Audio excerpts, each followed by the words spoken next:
Subscribe कीजिए astro Gemini channel को और बेल का बटन जरूर दबाइए।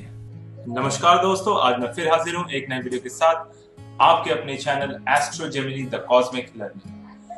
आज मैं बात करने वाला हूँ शनि ग्रह के बारे में। जी हाँ दोस्तों, जिन लोगों को शनि की साढ़े साती या जिन लोगों को शनि की अड़हिया परेशान करती है, उन लोगों को बिल्कुल भी नहीं घबराना चाहिए।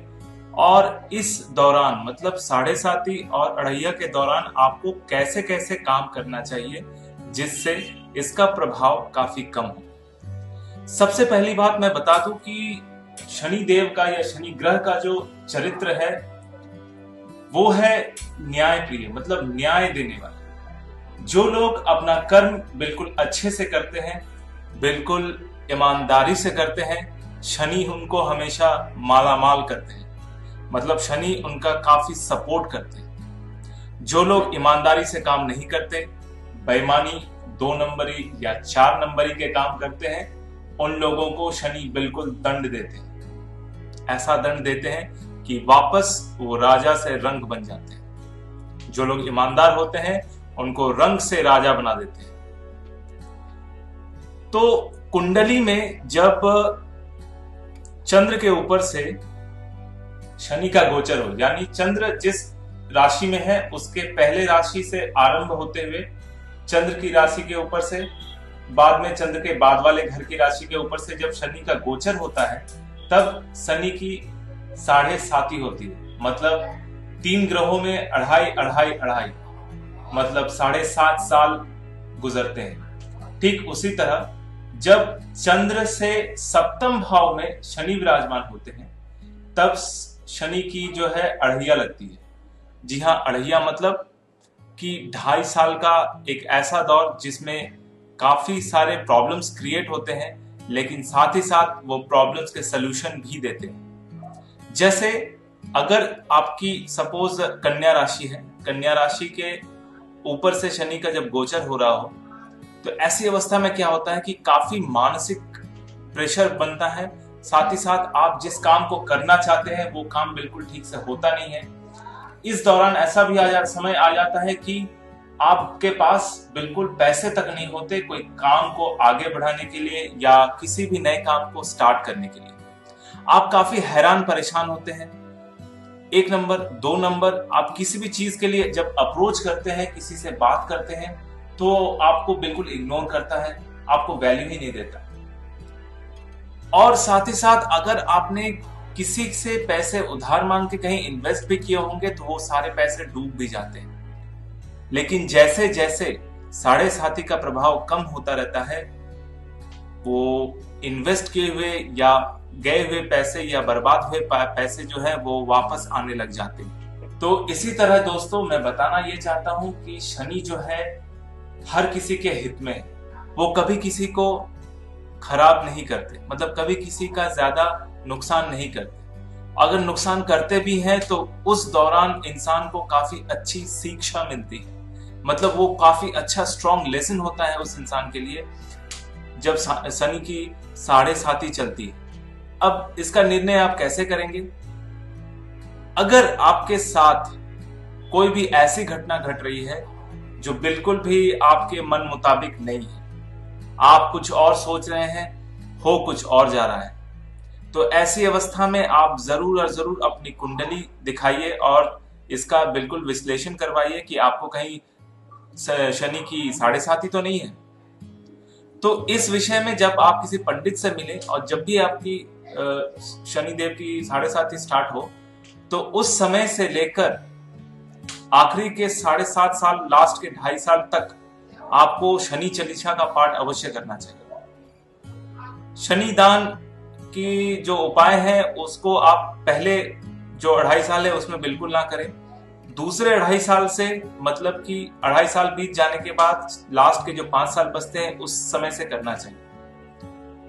तो जब भी ऐसा कभी प्रॉब्लम आपको देखने को मिले कि आपका जो भी आप कर रहे हैं या सोच रहे हैं या करने की कोशिश कर रहे हैं वो बिल्कुल हो नहीं रहा है, तो आप जरूर ये जानिए कि आपका आने वाला समय बिल्कुल सही नहीं है। तो बिल्कुल अलर्ट हो जाइए और वही काम कीजिए जिसमें कम से कम इन्वेस्टमेंट हो या जरूरत पड़े तभी इन्वेस्ट करें, नहीं तो करने की कोई आवश्यकता नहीं। बिल्कुल शांत होकर, एकाग्रचित होकर चुपचाप बैठे रहें, जो चल रहा है उसको चलने दें।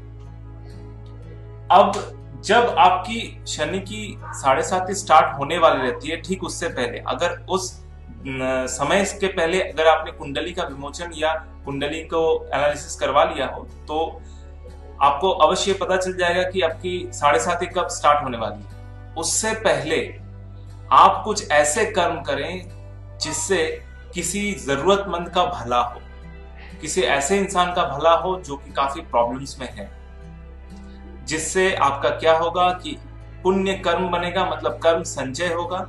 उस कर्म संचय की वजह से आपके जो बुरे कर्म है, उस बुरे कर्म का फल जो है धीरे धीरे इस अच्छे कर्म की वजह से बैलेंस होने लग जाएगा। और जब दोनों ही अच्छी तरह से बैलेंस होगा, तब आपको नुकसान काफी कम होगा।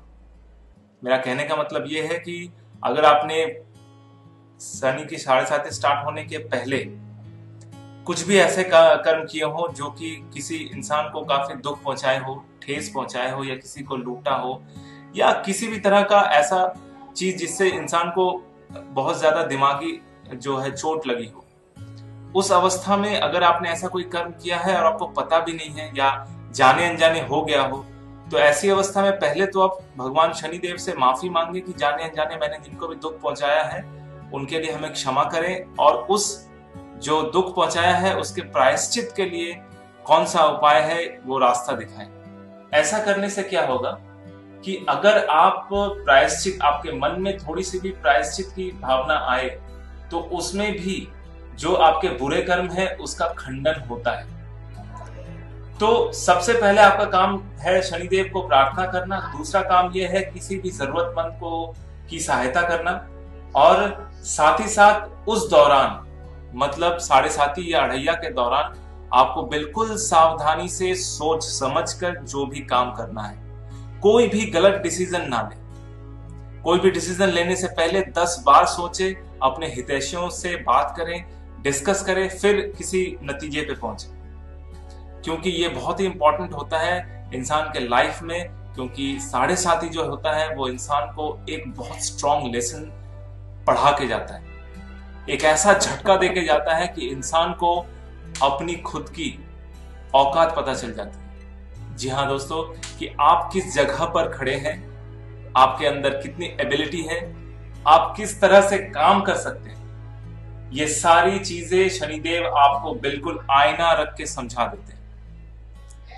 तो आप पहले अपना कर्म अच्छा करें, किसी भी तरह का ऐसा काम ना करें जिससे लोग जो हो परेशान हो, और जितना जितना हो सके जरूरतमंदों का सहायता करें, ऐसे लोगों की सहायता करें जिनको बहुत ज्यादा आवश्यकता पड़ती है।